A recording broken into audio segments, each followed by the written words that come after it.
Karaniwang sentro ng Misa de Aguinaldo sa Pilipinas ang tinatawag na panunuluyan o pagsasadula ng kwento ng kapanganakan ni Jesus. Buhay na buhay pa rin ang tradisyong ito sa ilang lugar sa bansa. Makibalita tayo kay Joy Segui ng GMA Dagupan.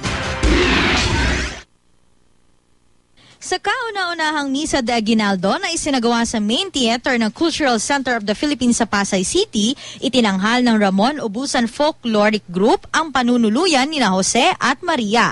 Isinadula ang mga tagpo bago pinanganak sa sabsaban ang Panginoong Jesus. Ginawa rin ito sa Lingayen, Pangasinan. Ipinapakita sa dula ng panunuluyan ang hirap na pinagdaanan ni San Jose at Birheng Maria bago naisilang si Jesus. Ang unang Pasko ay Pasko para sa mahihirap, Pasko sa sabsaban, Pasko na walang-wala.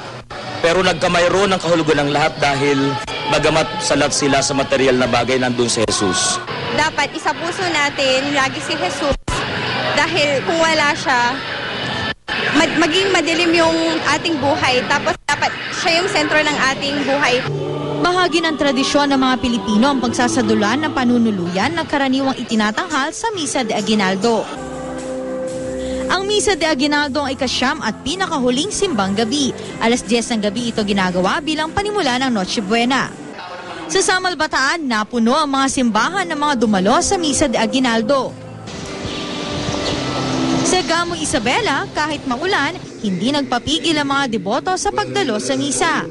Ipinaalala ng obispo na parehong para sa bata at nakatatanda ang Pasko. Pagmamahal sa kapwa, pag-asa sa kabila ng pagsubok at pagpapalalim ng pananampalataya. Ito naman ang naging sentro ng homily sa Misa de Aguinaldo sa Kidapawan City, North Cotabato. Bagaman walang maupuan ng ibang deboto, mataimtim silang nagdasal at nakinig para madama ang tunay na diwa ng Kapaskuhan. Joy Segui, Nagbabalita, Pilipinas.